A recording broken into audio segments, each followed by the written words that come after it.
Hi everyone, and welcome to today's Good Food Works webinar. Unfortunately, Claire Pritchard, who's the chair of the London Food Board, has had a few tech issues to get online, which is why we're slightly late. So I'm afraid you have got the stand-in, which is me.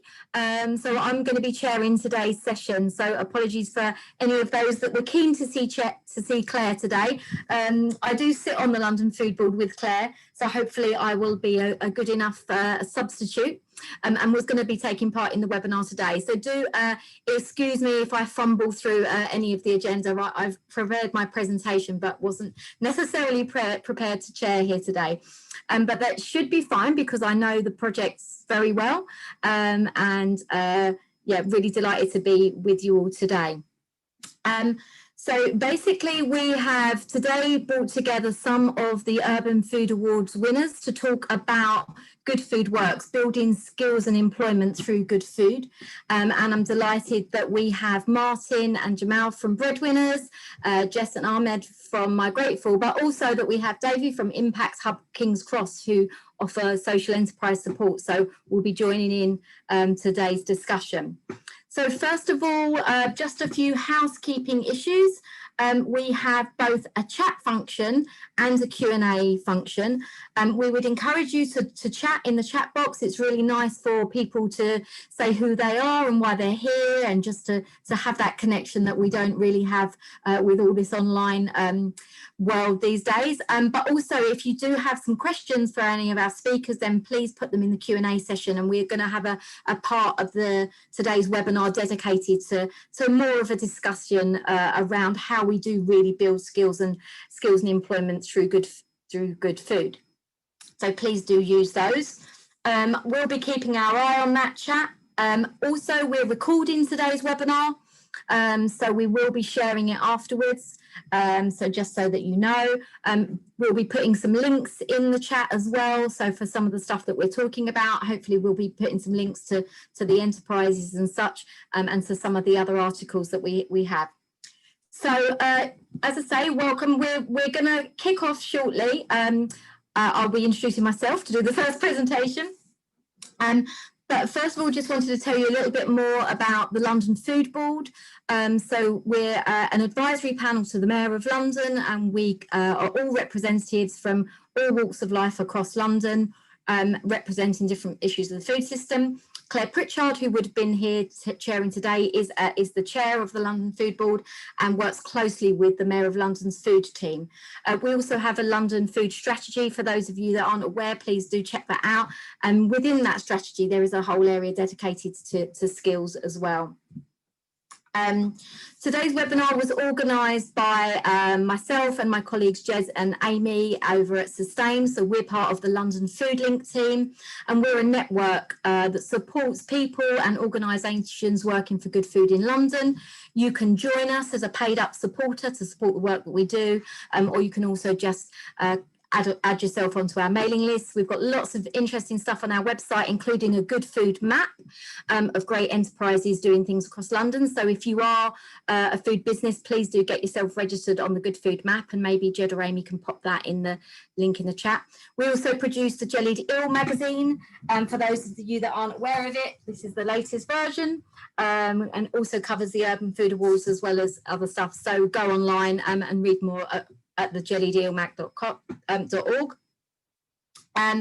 So today was really about celebrating our Urban Food Awards. Usually these awards have been running since 2013, and usually we have an amazing ceremony, and this year it was going to be held at Mercato Metropolitana down in Elephant and Castle.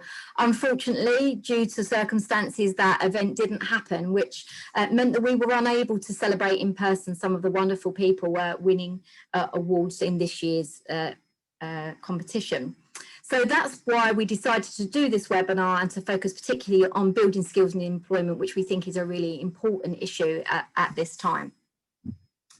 So the people that we've chosen today are both social enterprises, and by definition these are driven by their mission and not by profit, and can be various legal structures. And I'm sure that they'll tell you a bit more about the way that Breadwinners and Migrateful are set up. And we think there's never been a more important time to look at how we support good jobs and employment, and how we can use good food to do that. We also want to discuss a bit about what policies and actions we think we need to take to support people into good food employment. And this is an area that Sustain, which is the food and farming charity where we're based, are really focused on at the moment. We think it's really important that good food and green recovery has this at its heart. As I mentioned, we've got two fantastic examples of that here who are using good food to upskill and train people into employment, and we're really looking forward to hearing their stories today. So without further ado, I'm going to hand over to myself to present more about the Urban Food Awards. So forgive me while I just work out how to share my screen.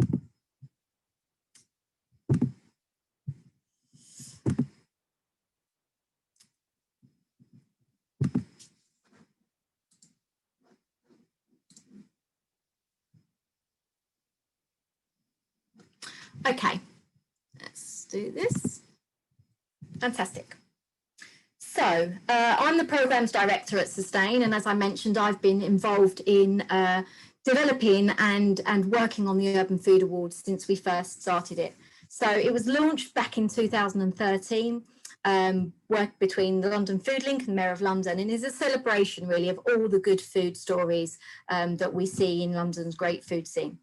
So whether that's restaurants going the extra mile to reduce climate change or social enterprises providing better food jobs, we all know food is at the centre of our daily lives and also potentially the world. And we want to applaud those that are working towards a better food world. So first up were some of the people that we grouped together under creating a better food future. We wanted to really use the Urban Food Awards this year to celebrate some of the projects that are working with the younger generations to look at food. And the winners of our Young Food Ambassador Award were Hammersmith Academy. So this is a pupil group that run a whole school gardening programme using really limited space, as you can imagine, in an inner city secondary school. The students not only grow food for a local food bank, but they engage the rest of the school community through an environmental leadership programme. A really impressive group of young people. Also in this section, highly commended for that section was also Roehampton, which is a student project over at the University of Roehampton, also doing wonderful things. The next award grouped in this section was the winners of the Children's Food Champion, and we were delighted to give this award to the Chefs in Schools programme. We're reinvigorating school food culture and introducing freshly prepared, exciting, nutritious meals back into the school lunch. They currently work with around 27 schools across London. And highly commended in this section was Bubble and Squeak, who are a school-based fruit and veg tuck shop.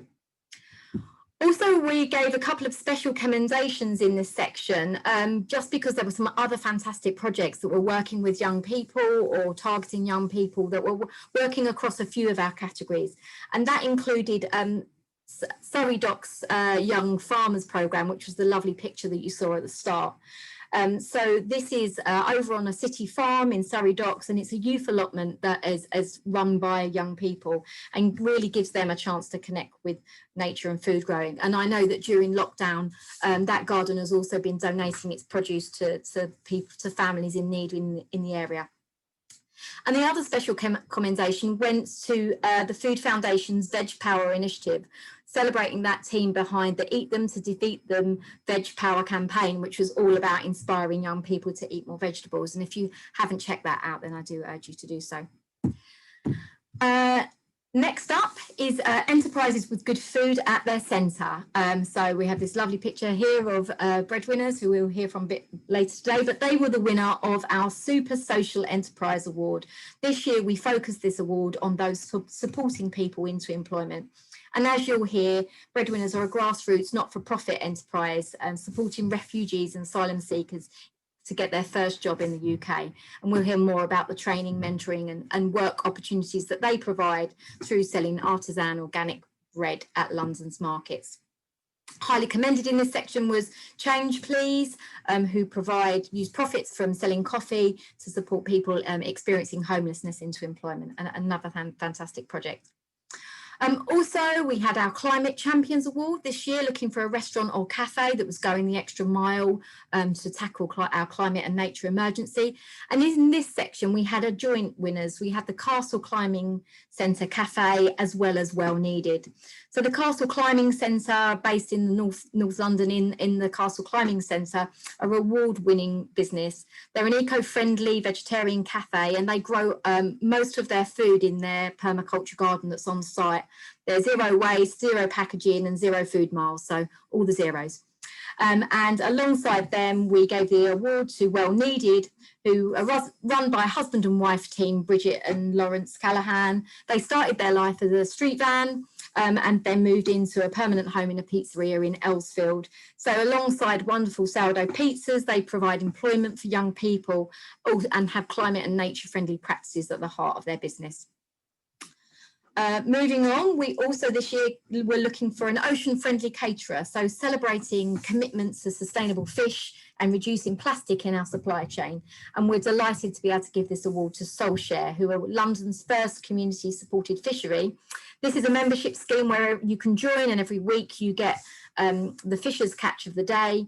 So they are very committed to not only sourcing fish caught using low-impact methods, but those that are Britain's small-scale inshore fishing fleet. So they're waste-free and do not bite any endangered fish. Moving on to Good Food for All. So we were looking for those that are helping Londoners, older Londoners or those with disabilities. And we were really delighted to give this award to a social enterprise called London's Independent Living Service, who originally started out in Hertfordshire and provide a 365-day hot food service to their clients, as well as nutritional advice and social contact. Since giving them the award, actually Lills has had to close its services in London due to funding issues. And this has been a real shock and a real shame during such a time when these services are needed more than ever. It's also Meals on Wheels Week. So we would urge you to go over and check out Meals on Wheels Week and to see what we're doing to actually campaign to bring some of these services back. Because like Lills, we believe that all older people should have access to these services.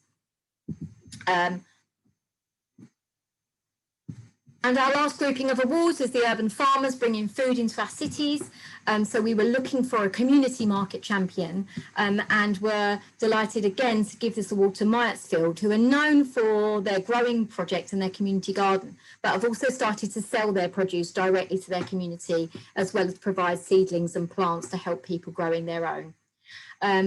Also, we had our Growing Wild Award, working with Capital Growth, and we gave this award to the Brockwell Park glasshouses, which again, another Lambeth favourite, and are in the heart of Brockwell Park with an acre of glasshouses given over to providing a haven for local people and local wildlife. And highly commended in this section was the Growing Communities Dagenham Farm, who are out in Dagenham using organic principles to grow food and working closely with nature. So they were our main categories. Every year we've started also doing a sort of special grouping, and last time this was Women in Food, but this year we focused on the Food for Good champions, which is feeding those in need and highlights really those Londoners that are bringing people together, promoting social integration and celebrating diversity.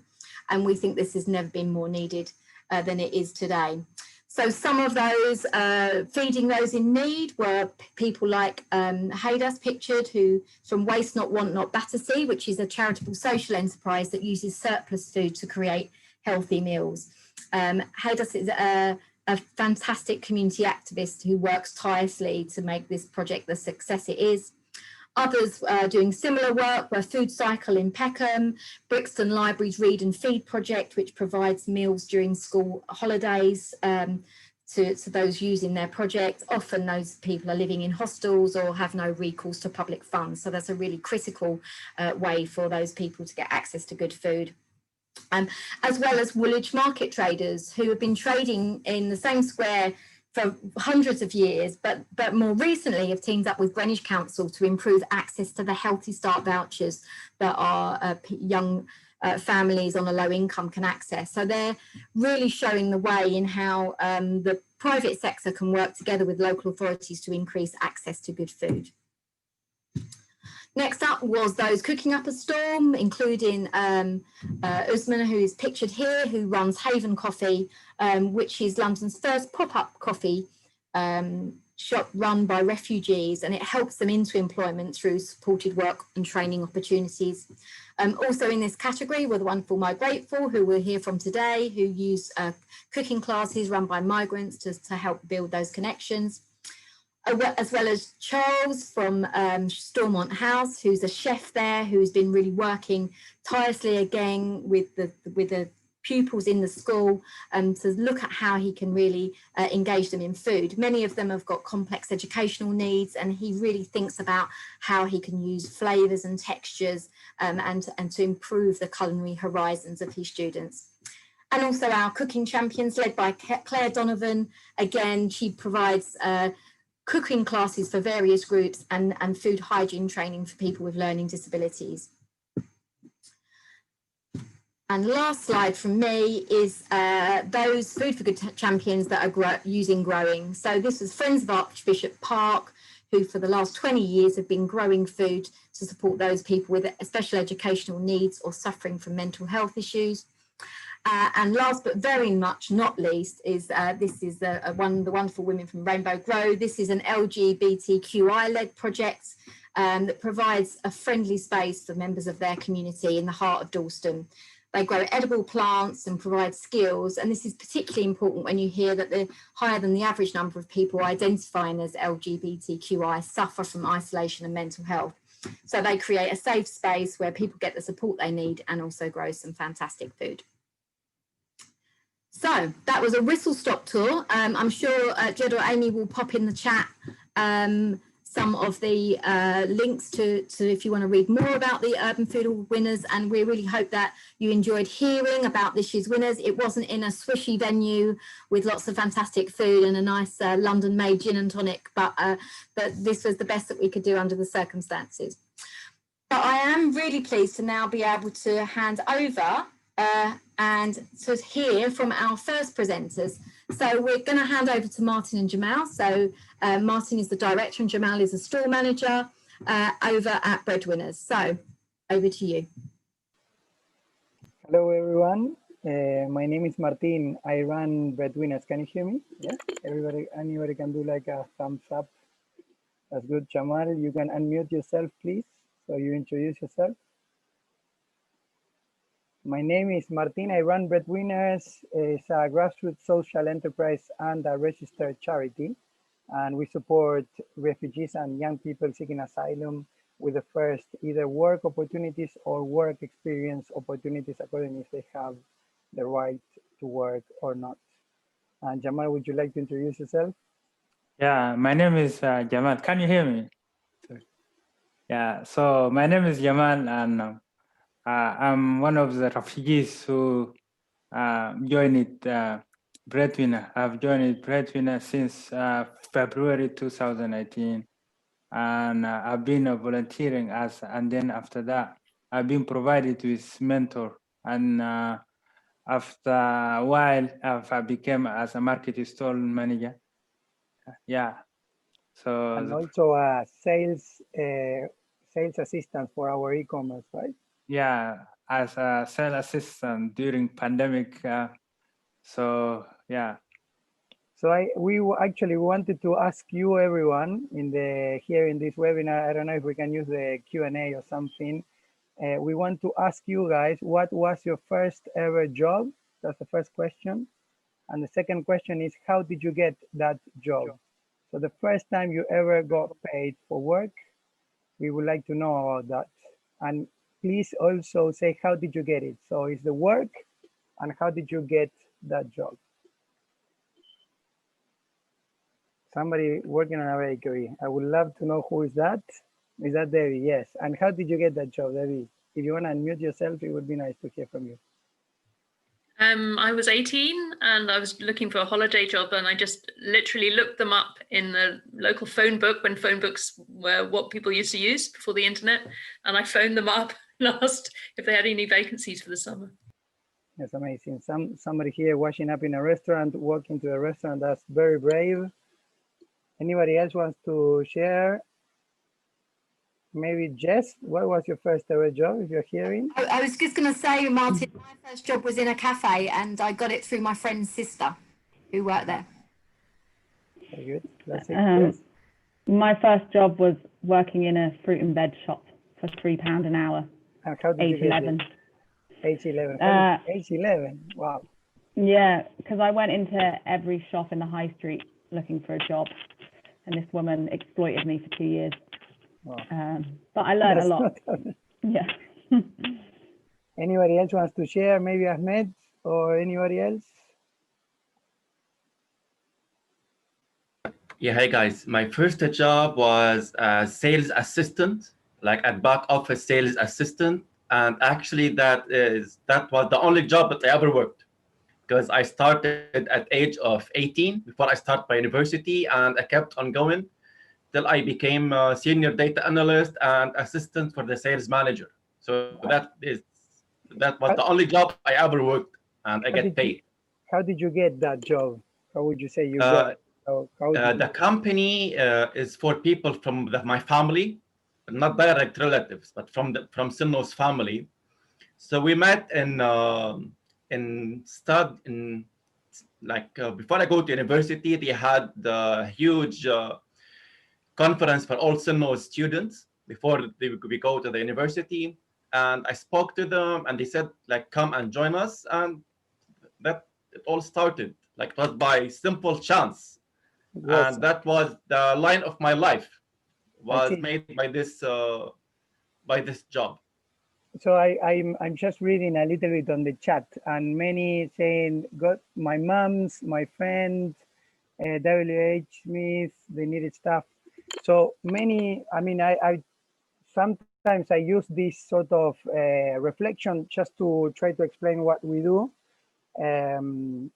Most, I would say, I could run a statistic almost. I don't want to put numbers, but there's a massive numbers of people that got that first opportunity, either with their immediate network, that could be like mom or father or uncle or sisters, etc., or the next, like the network of the network, so a friend of a father, a friend of something, etc. If you imagine that you left a country torn by war or torn by a country you cannot go back because you are feared for your life, and you arrive to a new country in a totally new culture and with no network, or at least not yet a network established in this new country, you can imagine how difficult it can be to get those first opportunities. And I think Breadwinners, our aim is exactly to provide those first opportunities. I think Migrateful also does that sort of bring those opportunities that are so important, not only to bring jobs, but also to bring a network around people that are new to a country. So maybe Jamal, you can explain, we have 3 programs and Jamal has been on all of them basically. So he has been progressing through the program. So maybe Jamal, you can explain a little bit your experience as a riser, as a breadwinner, and as a sales assistant. Okay, hello everybody, and hello again. So me personally, arrived in this country in 2018. So since I've been here, I don't know how the culture of different countries behave and norms of the and how to introduce myself into this society. And then I was shocked. I don't know what to do personally. And then after that, I've joined organization called DOS Center, and then DOS Center introduced me to Breadwinner. There is an amazing organization that will give you work experience and letting you what to do for your next step and how understand this society behave and how to understand UK community. So I've taken that chance, and then I applied as a volunteer at the first time. And the Breadwinner is not only about work experience, it's more about more social than yeah. And then imagine for people who are come here and you haven't got any family, so at home alone sometimes you can develop another problem like autism and something like that. When by the time I've joined Breadwinner, I've thinking that I'm still with my family back home, and the people are nicely and telling you what to do, and everyone calling you, are you okay, what's going on? So yeah, Breadwinner have made great impact for ourselves first of all, and the second things provide us mentors. So the mentor will be in contact with you every week, twice a week, something like that, in order to check how the thing is going and how to access to other courses to understand the languages, because you're coming with another language. In order to understand this society, you need to speak English as well. So, and the second thing is we then rise. So when we're going to market, we're selling bread, we're absorbing how to communicate with customers and how to deal in the market. So this is made a great impact in ourselves as well. And also is provide work experience, and then you will be qualified and you will work as a market store manager. After that, after I finish all my sessions, so I've applied in opportunity for market small manager, and I've been accepted. And then I've been as a market store manager. Then I've receiving another people who coming to the market. I'm telling them what to do. Soon I become like a director. So I can't imagine that in this short time I'm gonna be in these positions, and I was very excited about what I'm doing. Yeah, so yeah, I don't know what to say. Is That's very it's good, been a Jamal. lot for me. Yeah, I'm very excited to be part as a breadwinner as well. And we have also Jessica who has joined us. Jessica, can you hear us? Yes, I can see some smiles. Hi, I'm here. Jessica just come from the market, so maybe we can ask what does going to the market on a day like this that is very sunny but cold? How do you feel about going to the market when it's a market day? I think honestly that's the only time I wake up at 6 o'clock in the morning to go happily, because I'm going to the market. You know, I'm seeing different faces and making friends, interacting with different people. Like, no man, I'm not a social person, but that is actually taking me out of my shell, making me like, oh, they're not all bad. They're actually humans. They want to have a conversation with you. They want to talk to you, even though it's just like, how's the weather? So it makes me happy going there every day. It's the only time I wake up at 6 o'clock in the morning. I ain't gonna lie. I don't do that any other time. So I'm so happy to do it. So both Jamal and Jessica have both also done the Proofers program, which is the one that we have developed through the pandemic, where they are managing our e-commerce and talking to our customers on the phone, which is a big challenge. Already it's a challenge to talk to hundreds of customers on the market, but these guys, they already are experts on that, and now they are mastering the calls on the phones. How does that feel, Jamal? How was that experience so far? For me, at the first time when I'm starting, it's a bit challenging for me. Even I can't see people by my eyes, but I'm still scary. But soon, after every week, I'm getting training and telling me what to say and something like that. So soon I became a confidence. And then even the people, when they realize that you are new, they will be more friendly and trying to open more opening questions, so the conversation will last more, and we can we sharing ideas as well in the same times. So it was a great opportunity for me as well, even to take that that program as well. And yeah, it was so interesting. Yeah, I don't know how much more time we have, but maybe we can just explain that we have 3 programs, and the programs are taught for young people that are very new to the country. and that they might not have the right to work, so they start volunteering, and we pay them all the expenses, and they get the work experience, and they get a mentor and training on essential transferable skills. And then they progress into, once they have the refugee status and they can work, they progress into becoming market store managers, and that's a paid opportunity. And again, they will have mentor training and work. And now, because we have an e-commerce since the first lockdown, they are also managing the e-commerce and calling customers that opt in. So if anybody's making orders on our website, please check in saying, I want to receive a call, and maybe Jamal or Jessica will be calling you soon. And I think just one thing to say, how important it is for us to people, for us to get support from customers and to be able to sell artisan organic bread, which we are very passionate about. We don't bake ourselves. We have artisan bakers that do the baking, and we come and bring in the bread to the markets and through our e-commerce. And it's very important. Many people always assume that the refugees are behind the baking. And I always tell them that baking is a very specific job. It's very, very specific. You need to be, you know, really keen into baking, because it's a very tough job. It's overnight. It's next to the oven. So we are really grateful for our bakers to be doing the baking.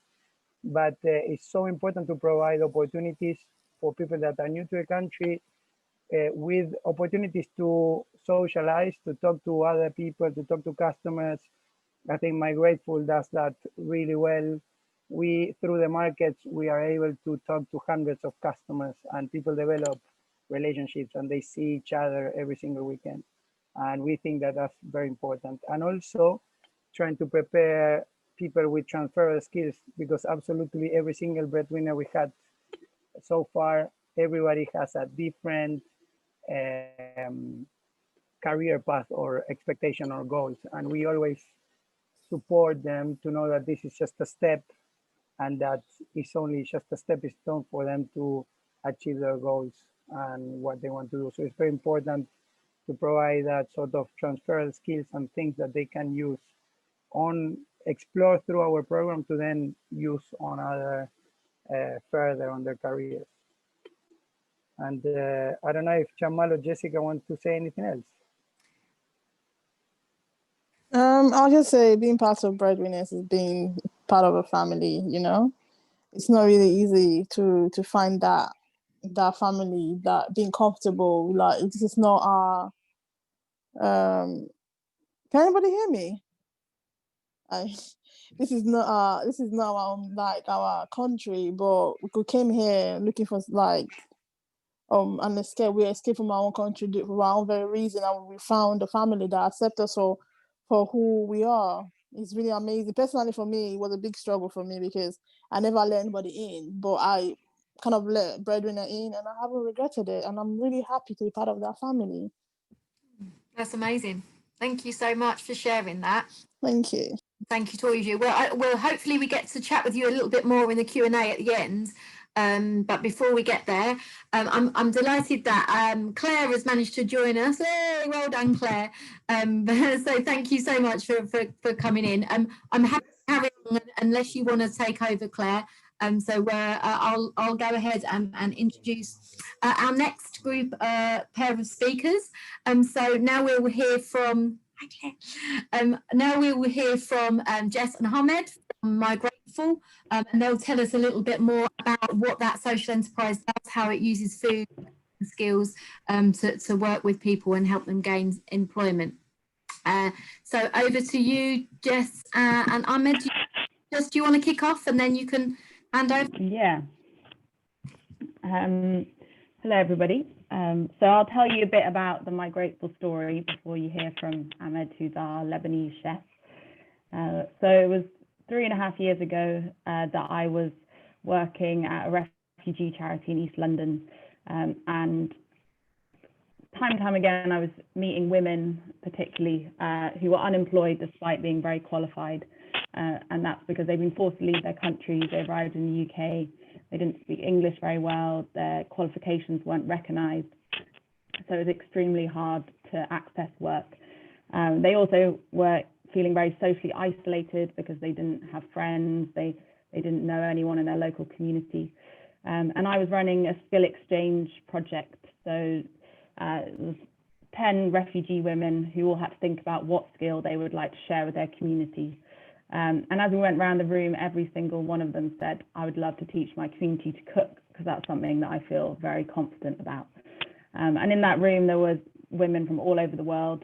And I thought, well, that could be something that people in the UK would pay to learn about. So we could actually try and make this your job.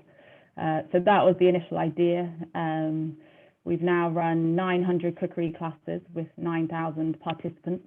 Opened it up to men and women, so you'll soon be hearing from Ahmed. We trained 57 chefs so far. So the idea is that any refugee with a passion for cooking, we train them up to become a professional cookery class teacher. So it's a 6-month training program.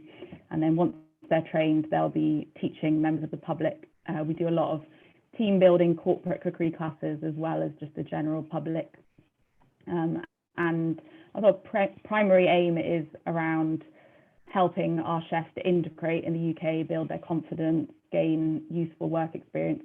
And our other aim is challenging negative perceptions of migration. So the idea is that any participant that comes to one of our cookery classes has an amazing time being taught by one of our chefs, and they no longer have a negative perception of migration. So that's something that we are also trying to record in terms of our impact. A lot of the chefs that go through our program feel inspired to start their own food businesses because they realize how much people in this country love their food. So that's been really amazing to see, and we're able to support our alumni who are running their own food businesses.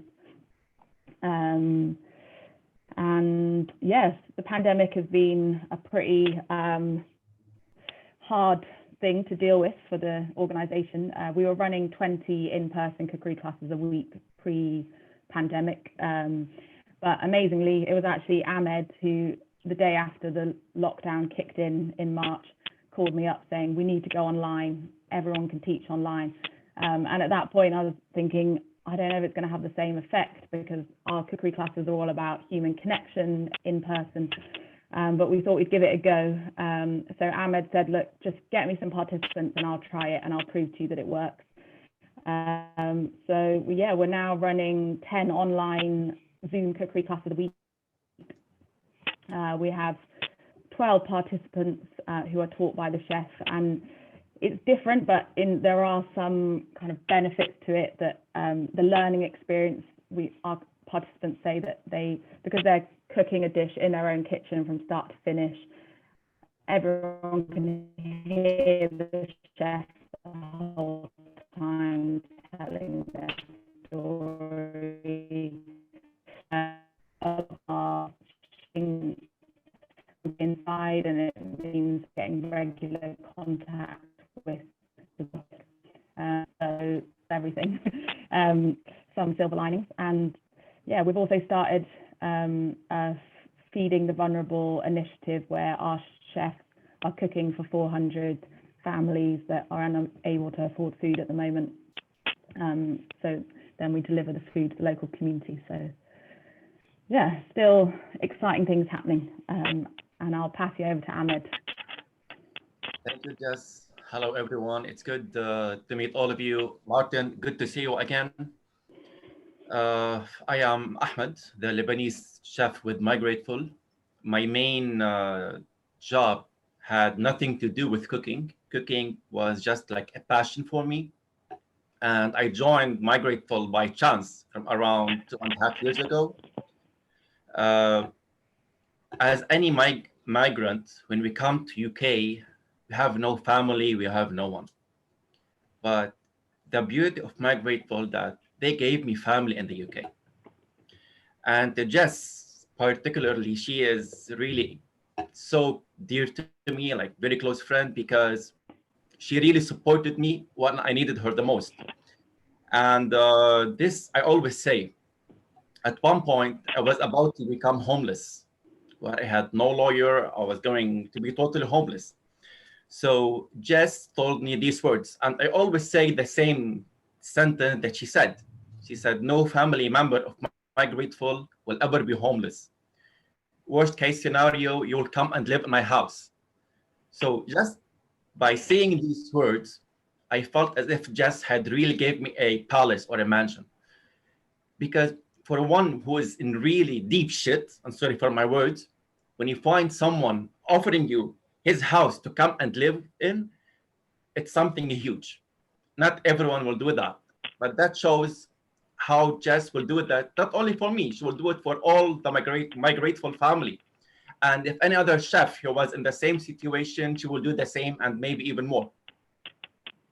Migrateful had helped me in being part of the society, had helped me to learn the British or the way the UK people live, because I had this idea that the British people are mean and harsh, but it turned out to be a wrong idea.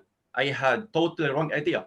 And by going to the classes, people didn't see me as a migrant.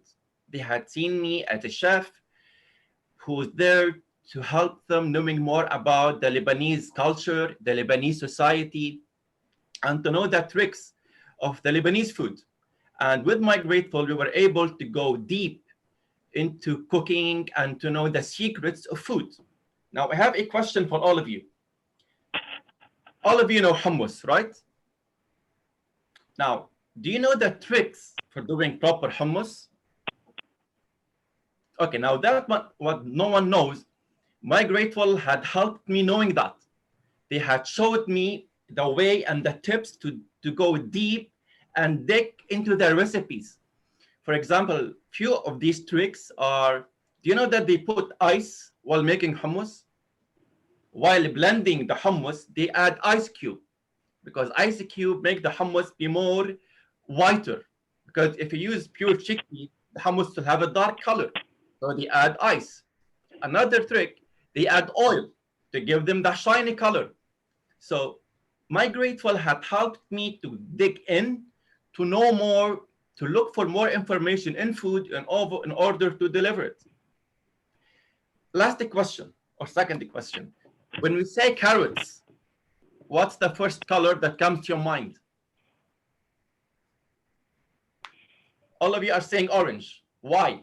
There's white carrots, there's purple carrots, there's red carrots. Why orange is the most famous one? It's not related to Bugs Bunny. Bugs Bunny has nothing to do with it. Do you know why? Any idea? Okay, actually, the orange is the carrots color orange is so famous is due to Dutch, because Dutch people, they are the first in making carrots, in producing carrots. So from around 200 years ago, they wanted to show their appreciation to their king, King William. So they started producing orange carrots. And King William, who was living in a place in France, and that city used called Orange. So later on, that king was known as William the Orange, and orange carrots became extremely famous. Also, these I learned it from Migrateful. They gave us a lot of tips, a lot of tricks, a lot of knowledge in food. We had the opportunity to meet a lot of people and to simply be part of the society. We simply feel as if we are living in our own country. Jess, do you have anything you'd like to say more, or? Don't think so. Fantastic. Thank you, both of you. And again, we'll come back and tease and get a little bit more information from you and your experiences and what you think the bigger picture really is for how we get more social enterprises working in good food and supporting people into jobs and employment. So get your thinking caps on that question and how we do that. And that neatly means that I can hand it over to Davey, who is from the Impact Hub in King's Cross, and one of their missions is about supporting social enterprises and how do we get more of these out there. So I'll hand over to Davey. Thank you, Sarah. I have to say it's been really lovely to hear everyone's stories, and when from both the social enterprises that have spoken so far, people have said that it's part of a family. That feels so aligned with what we want to create as well. So Impact Hub, first of all, started in London about 15 years ago, and now there are 100 Impact Hubs around the world in 50 plus different countries. And one of the things that we think is really, really important, we talk about creating community within our Impact Hub. We run co-working spaces that allow people to come together so that you're not working in isolation, you're not separate, and all the things that, for example, that Martin was saying about, it's about who you know and connections and so on and so forth. Definitely true for people who are new to the country, but it's true for all sorts of people as well. And what we like to create is a sense of helping each other out, mutuality, and because together we are more than we are individually. So that's one of the things we do is provide this co-working space. Obviously, I run the one in King's Cross, but then on top of that, we run a lot of different business support. We know that people want advice and help to know how to set up. And in particular, we have a big emphasis at the Impact Hub in King's Cross. One of our main themes is food. So working together in partnership, we do this. We don't consider ourselves especially to be the experts in food as such. So we work with wonderful partner organizations such as Sustain, the Food Ethics Council, that's one of our members, many other organizations as well. And they bring the food expertise and bring us lots of connections and help our participants have mentors and so on who run existing businesses that can share their insights. And then we bring experience of business support and growth. Our flagship program is called Feeding the City. Feeding the City is just coming to the end of its 3rd year of running, and we're trying to just establish the funding for the 4th year. I'm going to share a link with you guys. Let me just make sure I've got the right link here. This is our impact report for Feeding the City. And it's really fantastic. It's a national program, and we work with people who are creating food enterprises in their communities.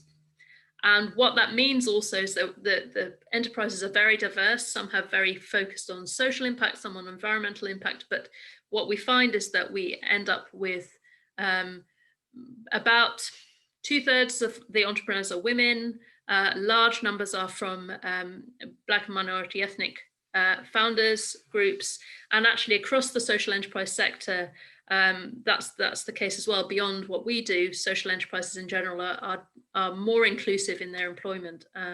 Anyway, it's one of the things that and led by as well, not just employing separately, but also run by women and people from all sorts of different diverse backgrounds, people with disabilities and so on and so forth.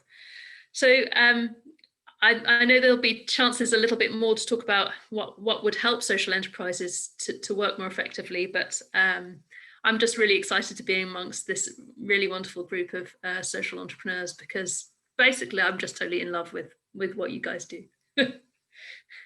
Here. No, that's great. Thank you, Davey. And we'll sort of get into that, dive into that sort of discussion a little bit more. And it's great to have you here.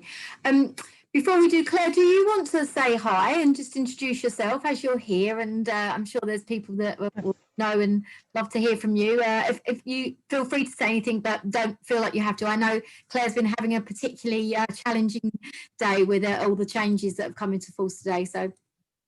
Oh, Sarah, thank you. Well, I was actually, because I managed to get on, and it was actually just really lovely listening to you and listening about the awards, but just it really, really inspiring. And I was just reflecting on a couple of things, the Breadwinners and the volunteering first, and that kind of gentle way into kind of employment that also allows people to be part of a community. And I was thinking, I've had quite a long relationship with Host Nation and just the isolation that people feel, even so. I think that's an amazing thing, and I think that's also something that's really interesting about food.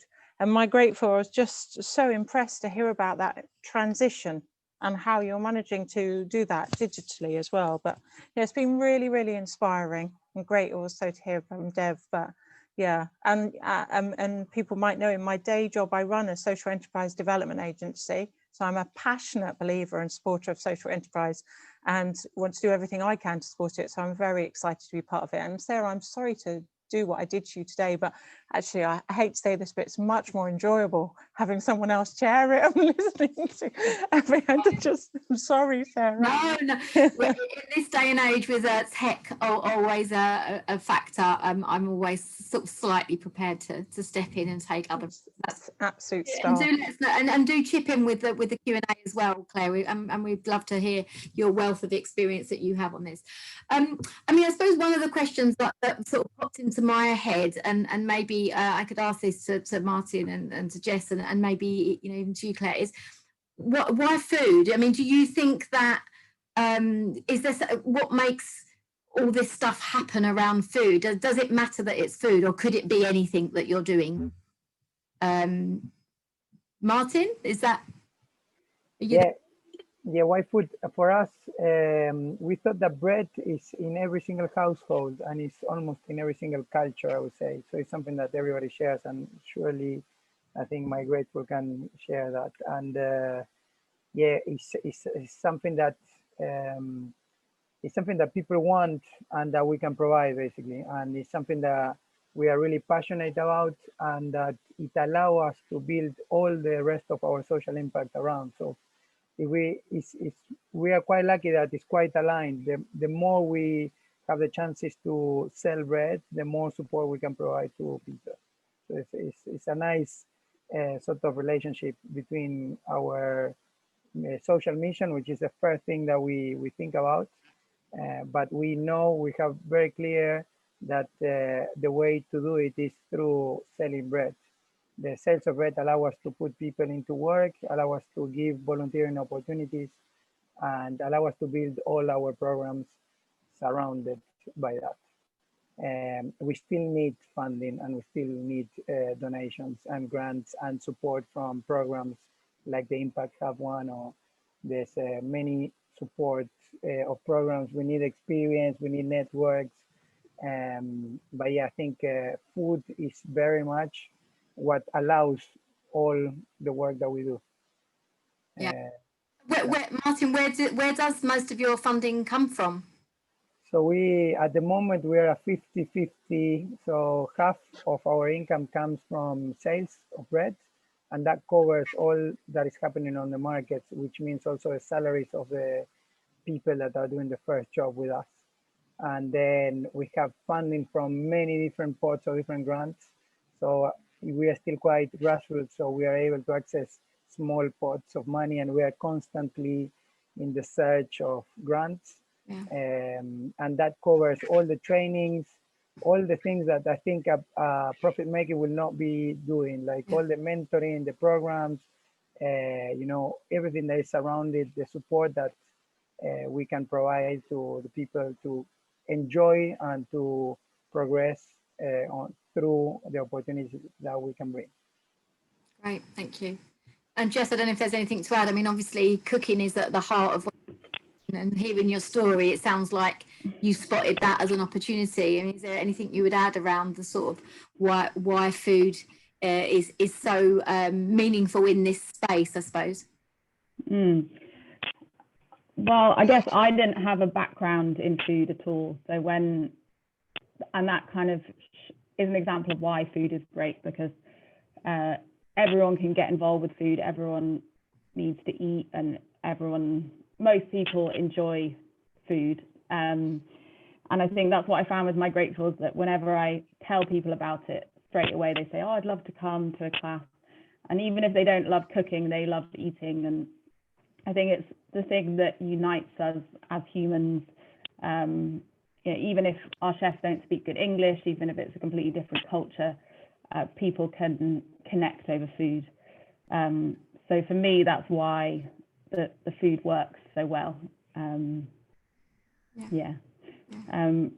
terms of the social enterprise question, before the pandemic, Migrateful got 85% of its income from cookery class sales. So we were really operating like a business, even though we are a registered charity. That is now more like 50-50 during this time. But yeah, it's a good model to have in terms of not being too dependent on funders when you can make all your own income. Apart from when a global pandemic happens and your income cuts off overnight. Yeah. Great. Thank you for that. Thank you for that. But actually, I think that, I think we are quite lucky in a way that I think at least for us in Breadwinners, not relying on only one source of funding and having different sort of sources of funding and allow you to survive because we were lucky that we have grants and that the grants were flexible enough for us to be able to change and do something that we were not doing before, like selling bread online. Yeah, I mean, that's really interesting. A lot of the social enterprises that I've worked with or alongside in the sort of community food growing world, which is where I do most of my work, have had a similar story. So those that were 50-50 have been okay because they had some grant income, but those that were really moving towards 100% income generation have had a lot more challenges, which is a really challenging dynamic. Claire, I'm sure it's one that it's like how do we support people that are not dependent on grants and stuff. So yeah, I mean, I would also say, what do people think in terms of the opportunities to create more jobs in these sorts of enterprises? I mean, do you think that there is a gap in the market almost for more of the things that you two are running? And I don't know if Claire or Davey have got any thoughts on that. Do we need more good food social enterprises? So Yeah. I've got some strong thoughts on that. Yeah. No, we don't. No, I'm joking. I mean, I think, taking aside this summer and it's unexpected, it's the biggest industry in Britain, food, and it's still growing. And at the moment we have a 200 to 300% increase in the registration of new food businesses. And as Jess and Martin have said, and Jess particularly, it's a skill that a lot of people will have or an interest people have. And even if people don't cook or don't like eating food, they really like watching programs about people making food. So there's so many ways that people can be involved in it. And there are so many industries around it. So I actually think it has huge capacity to grow, and I think particularly around social enterprise. And I think increasingly, I mean, what we've seen this summer, is a bit of a divergence where if you can afford it, those people that can afford it are definitely thinking, how can I support my local business? How can we support my local? And we've seen real evidence of that if you can afford it. And I think that isn't an interest, that's always been an interest, and I think that's growing. And if you have a food business that's got high quality food like Breadwinners and Migrateful, that is also got multiple social outcomes, I think there's a real interest. And I think where people can afford it, and I think there's huge room for growth. And what I'd really like to see, as Sarah would, and we've been working on for 20 years, is that all food businesses are social food businesses. So that's, yeah, totally agree. Absolutely. Yeah, I mean, so Debbie, what is it that we need to get more good food enterprise, social enterprises? Well, I do think it's moving in the right direction. The social enterprise sector is growing fast, and interestingly, if you look at how old social enterprises are, that on average they're much younger than other SMEs, because so many of them are new and generating. I think that the key is, how do we support and sustain those new ones, especially when there are shocks like this. I have to say I've been really massively impressed by how people have moved online so quickly. I mean, Jess, you talked about how, and Ahmad, you talked about how you did that really fast, and everybody has had to do that.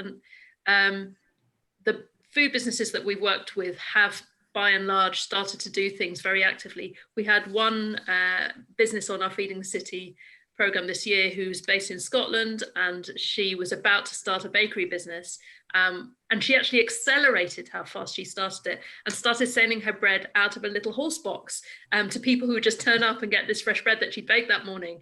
So it can work, and food is the one thing that people do keep buying. They have to keep eating. you know, I don't want to make it sound too simple, but it is growing. I think, how do we help?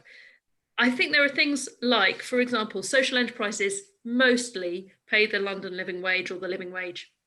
Not what the government calls the living wage, but the real living wage. If the government actually increased what the national wage, which they've decided to rebrand, that would make it more of a level playing field. And every business has to do that. And I think it's really about raising the standards for all business to be as good as social enterprise. I think the other thing that governments can do, local and national governments, is, and there's some move towards this, but it's still too difficult, is to make it easier for social enterprises, including small social enterprises, to sell to the public sector. Often procurement practices are very bureaucratic, very complicated, really difficult, and you just can't, when you're starting, you just can't meet all the criteria. Or if you can, you need a lot of help in navigating that. So I think that's something that will be super helpful, is simplifying it, help maybe people who are running lots of small stuff to join together in groups and pitch together, but facilitate that. And one of the programs that we run was all about that, helping social enterprises get their first contracts also with supermarkets or with catering companies, the larger businesses. And we try to educate both sides, actually. Even the procurement, the buying teams on that side, they need to understand what the barriers are and how maybe sometimes unwittingly they're putting in place barriers that just make it really difficult for socially minded businesses. And I think that means that you don't only go for price, that you need to go for social outcomes, and that is also brings in value. Some councils are really imaginative. On a different matter, Workspace, because I'm interested in Workspace, of course, Islington Council is busy renting out or putting out tenders for workspaces with free rent in return for social outcomes. And there are a number of councils looking at similar things, although it isn't really right up there, being very forward thinking about that.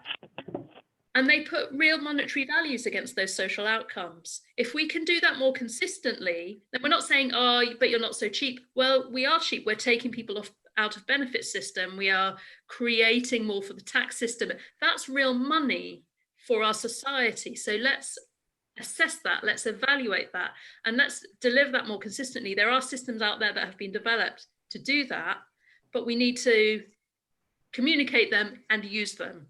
And support social enterprises, small social enterprises, to understand how to sell themselves in that respect. I think those things would make a difference, although they're all relatively bureaucratic, but let's make it less bureaucratic to do that.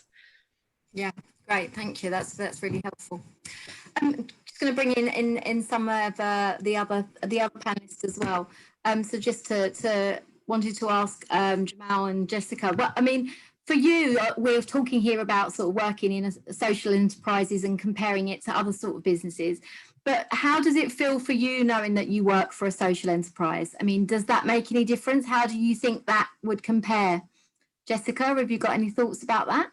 I mean, you talked earlier about feeling like you're part of a family. Do you think that there's something special about that because you're doing a social purpose, or? I think there's something special about it. Like working for social enterprises, it's kind of you're working for yourself, innit? Like gaining your own skills it hits differently from any other thing, because there's so much I've actually learned that I never thought I could do it. It is scary, but yeah. I'm proud that I did. How long have you been there? I've been there for only a year now. I was working in different markets, and then I moved to another market. That's the progress. Yeah. I have a question for Jessica. How does it feel to then share the knowledge that you got? Because pardon? Jessica has been training other people. So how do you feel about sharing the knowledge that you got, or supporting Breadwinners and the new people that come into Breadwinners? You know what? Yeah, I like being a boss, so it was fun for me. I like telling people what to do. Yeah. Like telling them what I've learned, telling them how to do it. I think for me it was kind of easy because I have learned from the best. because I see Martin, Charlotte do it, and I was like, okay, it's not that hard. Yeah, I quite enjoy it. I mean, what really comes across is it sounds like you're surrounded by people that are passionate about what they do, and as a result of it, it's like you're passionate about what you do. And it's great to have that in food, because what we need is to be really passionate. Yeah. The thing about me, I'm passionate about food. I grew up around food. Whether it's cooked food, whether it's bread, I'm passionate about it. If I'm selling it, I sell it with all my heart, because that's something that I grew up in right from like back home in Nigeria. It's something that I've always seen myself being into. I might not see myself selling bread in the future, but I also see myself like being a chef or something, because I'm passionate about it, everything about it, and anything to do with food. Fantastic. Jamal, do you feel the same? Has it brought out your passion for food? Can you repeat that again? Sorry.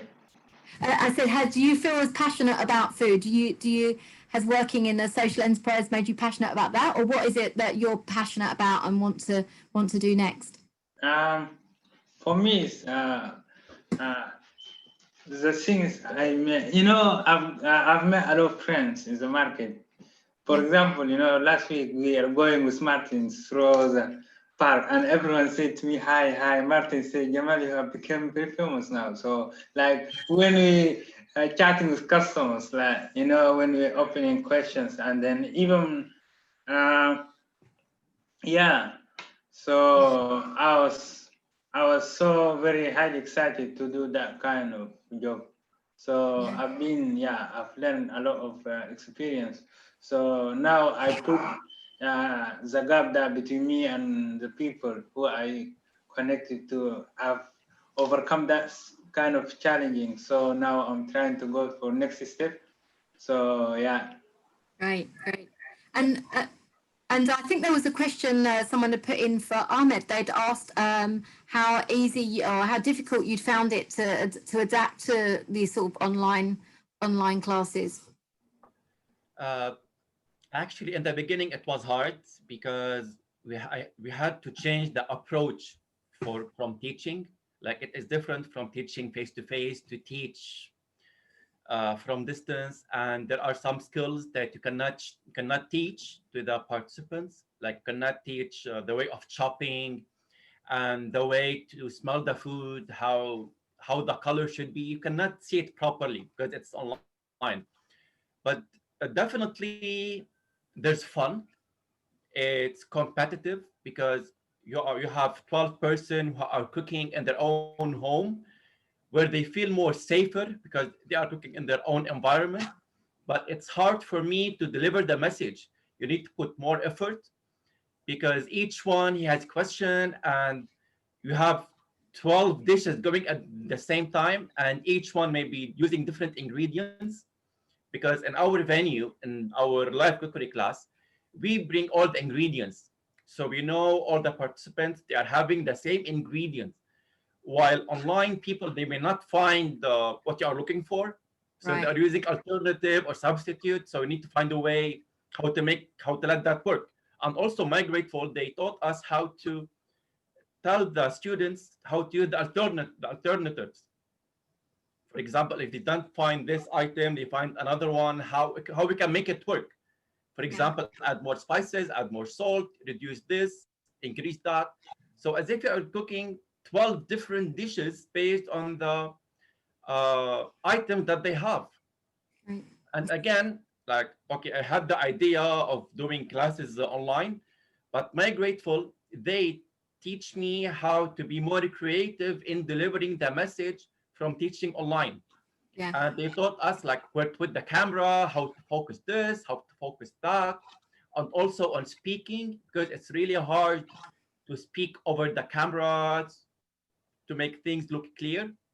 So it was hard, but we made it.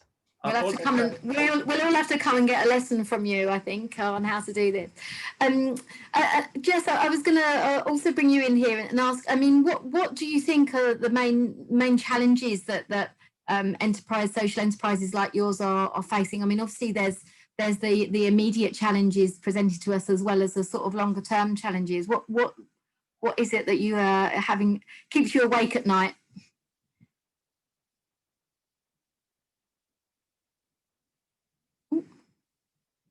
Oh, I can't hear you. Not getting any sound for some reason. Martin, can I ask you that question? And then we'll come back to Jess.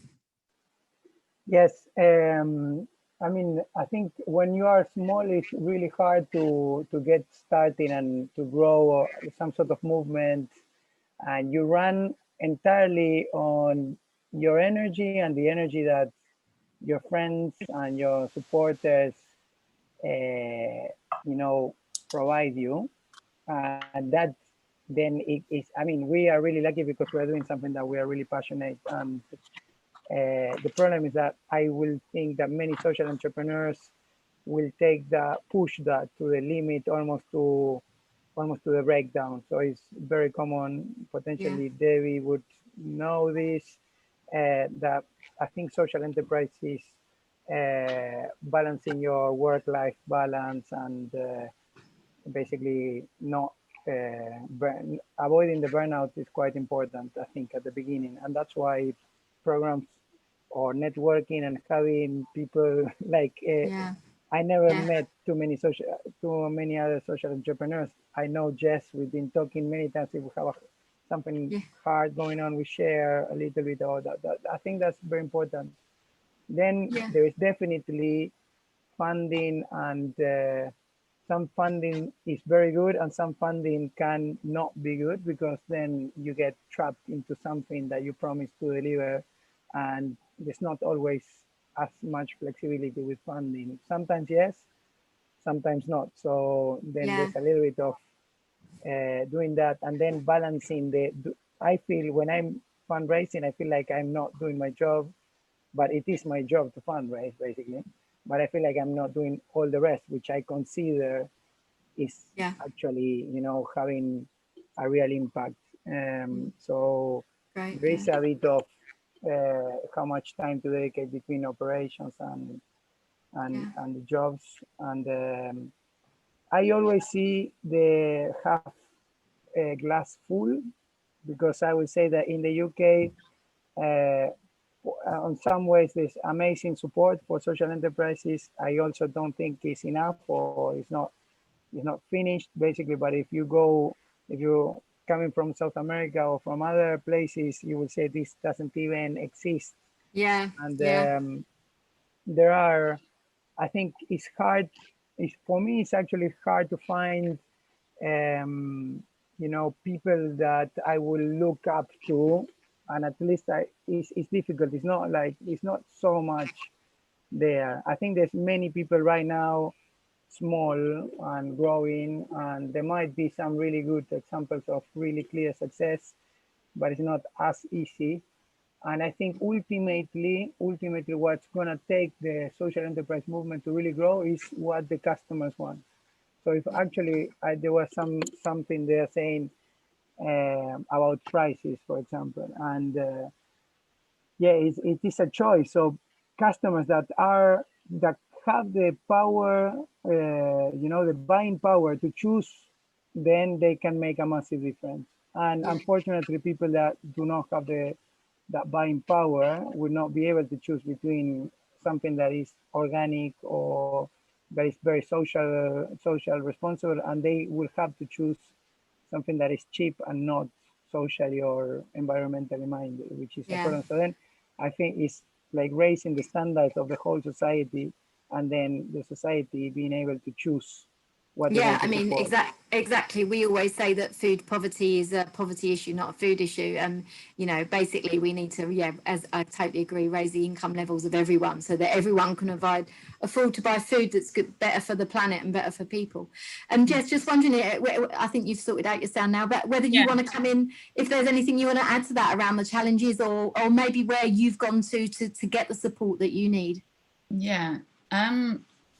I think the challenges are, like, this is a really hard time for all businesses, particularly those working in the food industry.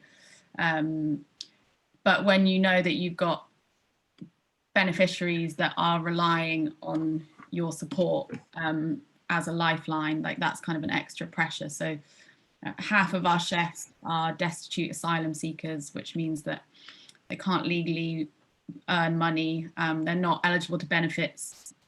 So we're, as a charity, able to offer them a weekly support grant. So the idea that if our income stream cut off overnight when we had to cancel all of our classes, so the initial panic is, how can we carry on supporting the people that the charity set up to support? And on the flip side, in some ways, it's easier to be a social business right now because there are a lot of emergency grants available, whereas a lot of companies have gone under because they're not able to access those kind of grants. I think the other thing that's really hard is just constantly having to adapt to the situation. So we did really well in setting up all the online classes.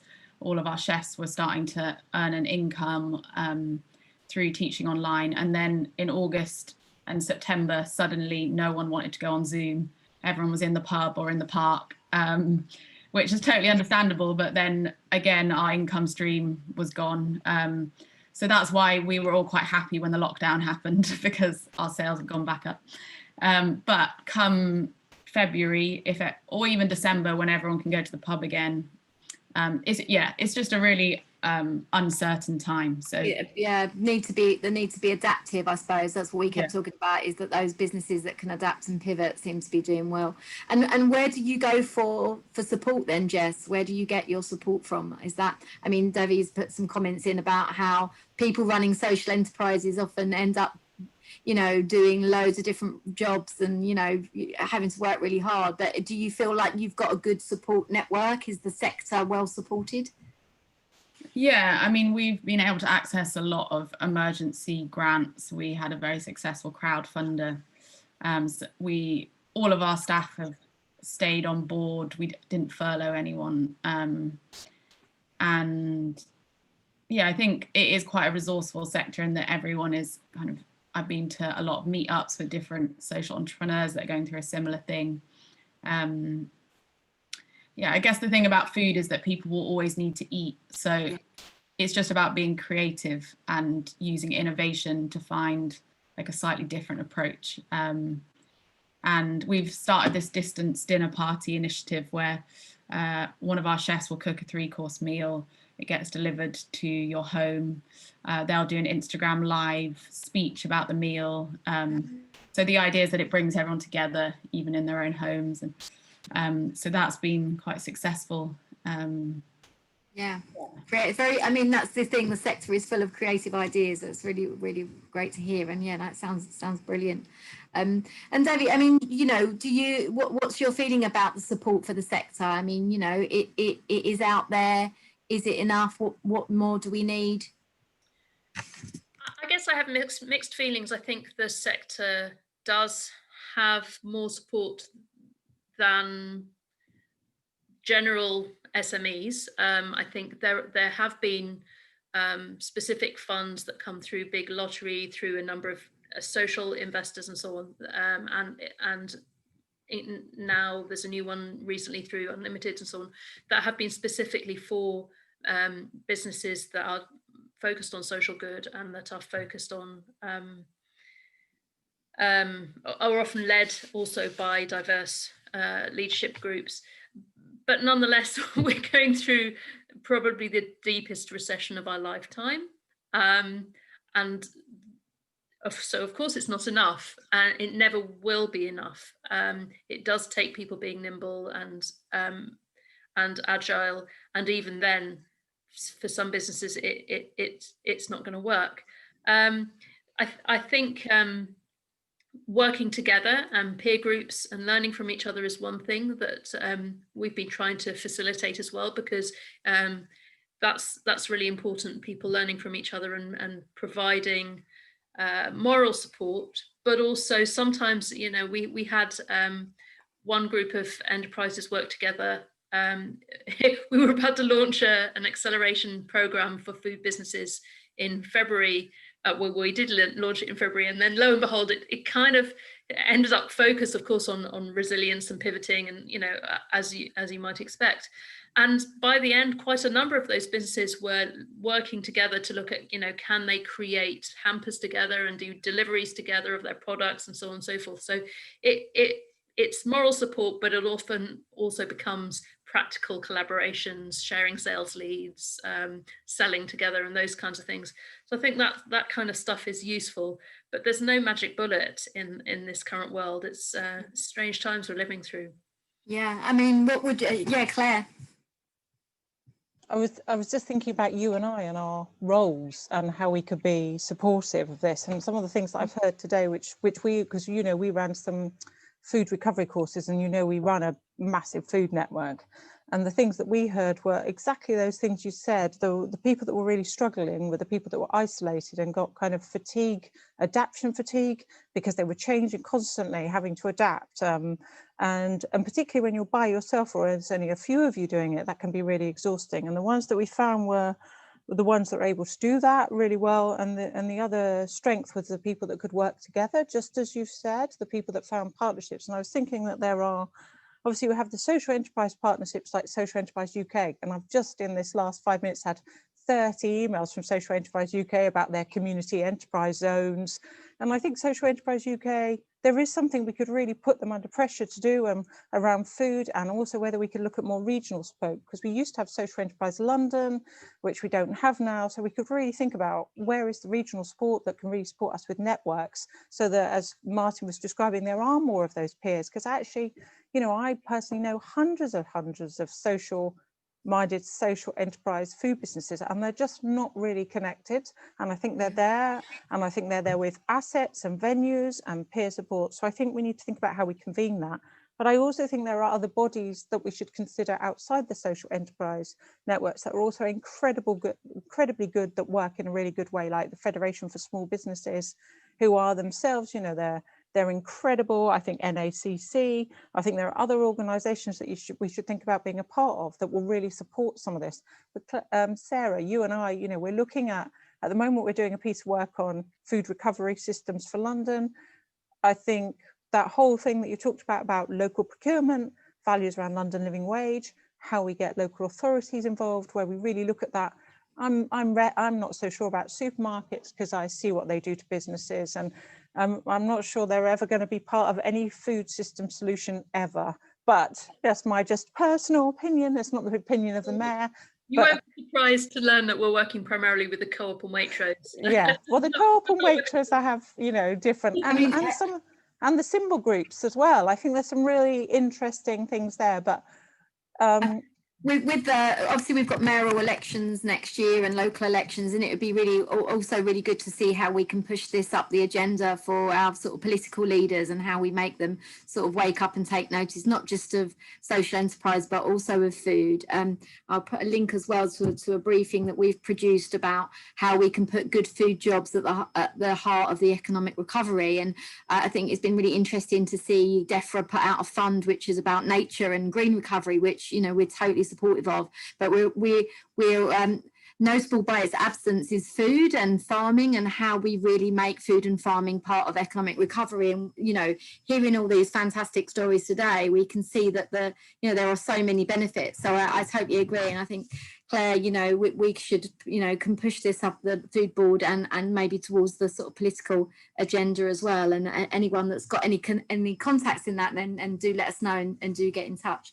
Can I just tell you something really amazing that happened today? So I was asked for a call. I don't know if I'm not going to say which local authority, but I was asked to meet with the CEO of a London local authority today. And I started talking about food, and they're starting with food aid, but we all know it's about poverty, and we know it's about low wages and not enough safety net, and we don't want food aid to exist.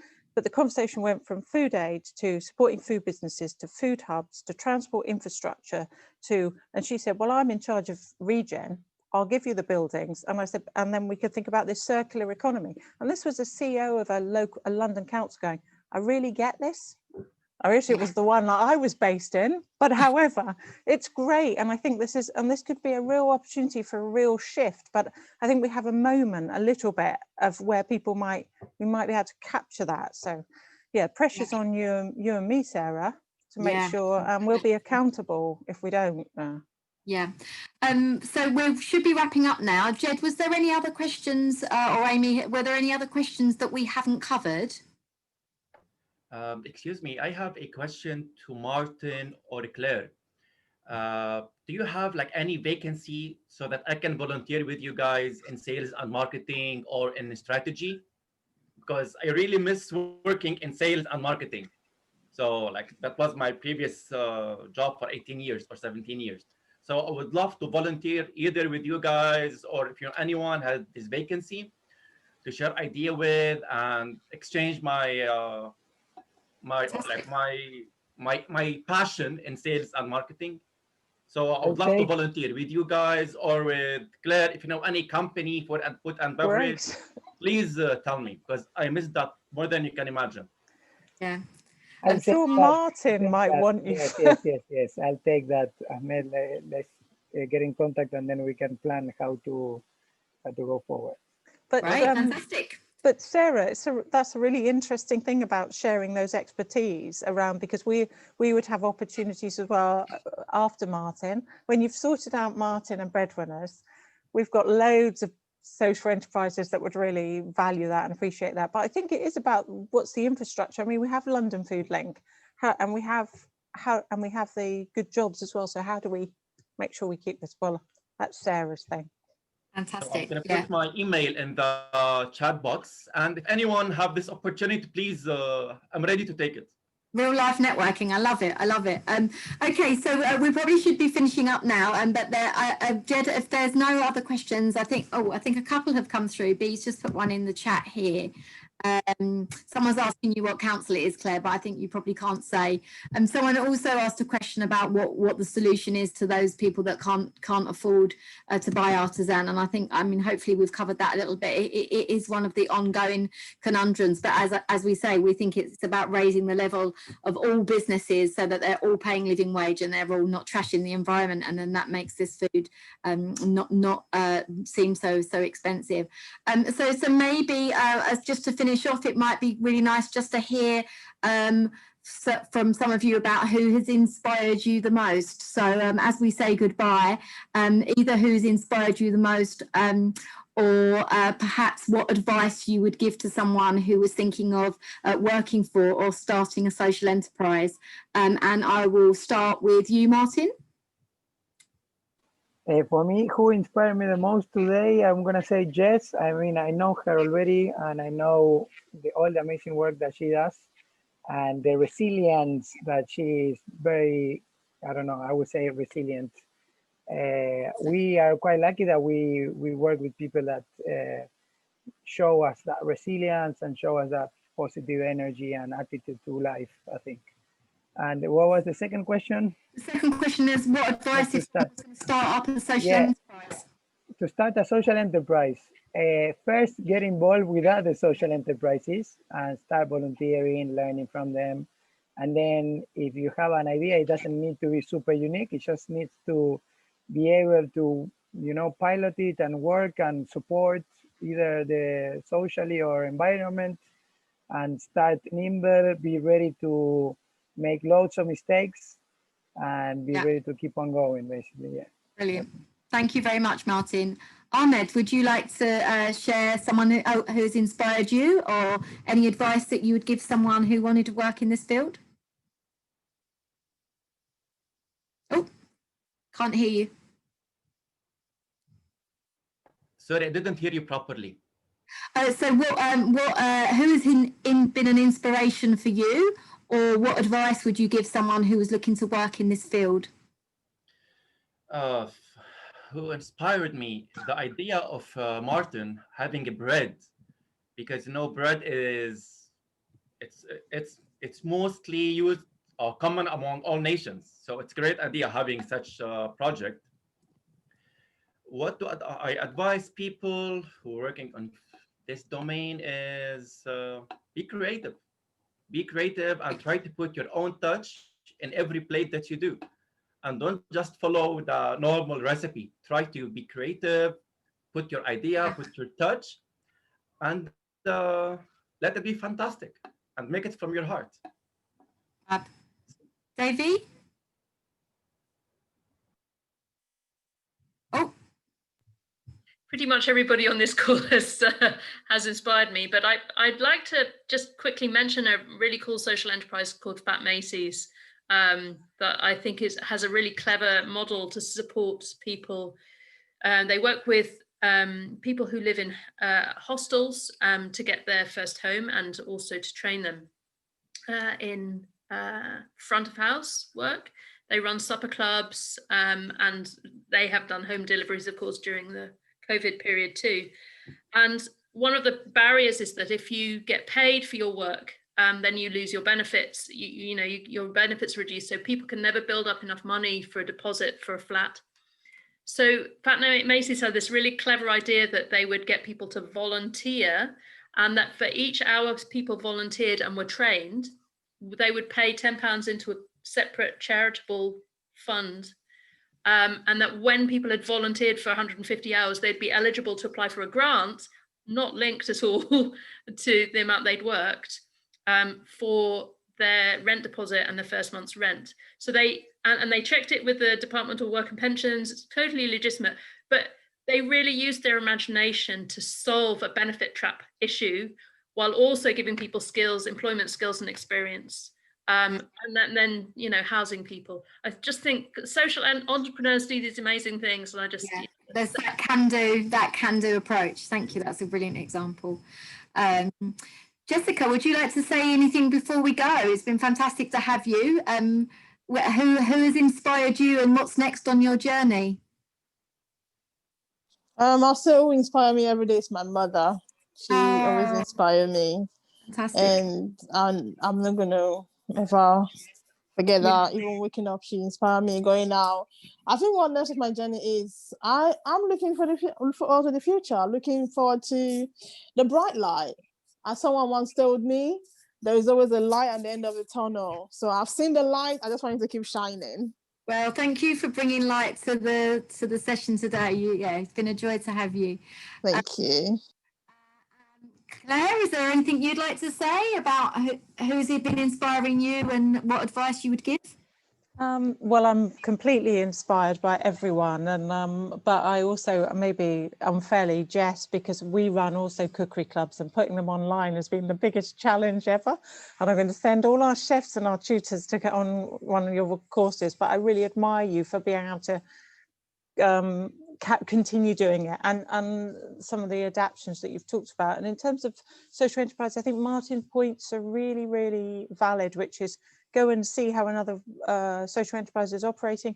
I think join in any courses, so Impact Hub, any courses that are available, make sure you get the support, and be prepared to fail and fail again without thinking that it's a personal failure, because we work in innovative, challenging areas where sometimes, and we come up with new ideas, and sometimes they don't work, but that doesn't mean to say they aren't a good idea. It just means that we need to find a different way to do them. So it's about being resilient and accepting that sometimes things don't work, and that's okay. We'll just have another go. Right. And I think we've lost Jamal. So Jess, any final words from you on who's been inspiring you and advice? Well, thanks to everyone who's felt inspired by me today. That's put me in a very good mood. I think, well, I found Jessica coming straight from the market has sort of inspired me in just how nice it is that, you can still go to a market and feel connected, and hearing you talk about just what a difference having a supportive organisation like Breadwinners in your life, how life-changing that is, was a really inspiring thing to hear. Because I think often when you're kind of behind the scenes running organisations, you don't always get the chance to connect and listen to the people that it's benefiting. So it's really nice to hear how much Breadwinners is benefiting your life. And in terms of advice to starting a social enterprise, was that the question? Yeah. So it was nice hearing Devi do the shout out to Fat Macy's, because Meg, who's the founder, did the same course as me, which is called the Year Here Fellowship. So we had 10 months purely just thinking about what kind of business idea we wanted to start. And yeah, the Year Here approach is very much work with the people that you're trying to support So in Meg's case, she was working at a homeless shelter and she could see this benefit trap that would kept happening. In my case, I was working at a refugee charity, and by kind of really talking to the people that you're trying to support and hearing what they need, I think that that is a sort of a good way to go about it, because then it's, if the idea comes from the grassroots, it's like with Migrateful, it's been a real kind of growth of a community, and the idea didn't come from me, I just helped facilitate it. So I think that's quite important, to really connect with the issue that you're trying to solve. Yeah. That's great, thank you. And I know that's something that the Feeding the City programme that Impact Hub run, you know, really do focus, try and get you to focus on what your problem statement is, I think is how you phrase it. And I would definitely signpost people to the Feeding the City programme, as well as to all the great support programmes that GCDA offer. So I think, as Martin mentioned, we are lucky to have some support, so do tap into it. I've run over, terrible sharing, sorry. I was also just going to mention the Food for Good champions again, just because there was some really inspiring stories in there. So do take a look on the Jelly Deal website and read more about those stories.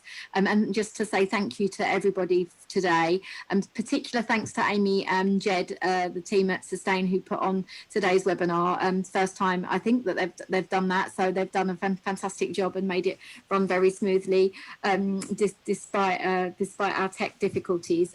But yeah, just to say, we're going to carry on sort of pushing for more of these good food enterprises, for social enterprises. We'd love to hear all of your thoughts. Do check out what's going on the scene. Yeah, we hope to sort of see all of you and your future enterprises in the very near future. So thank you very much. Thank Also you, hope and to well see you all done. at the Migrateful classes.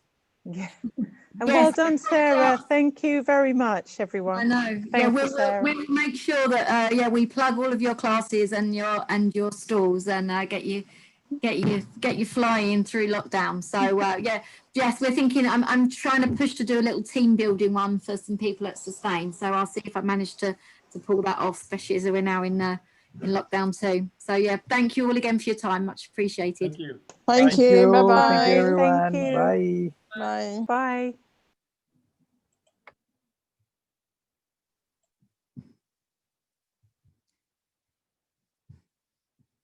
Right, do we stop recording now? Yeah. Shall I press stop?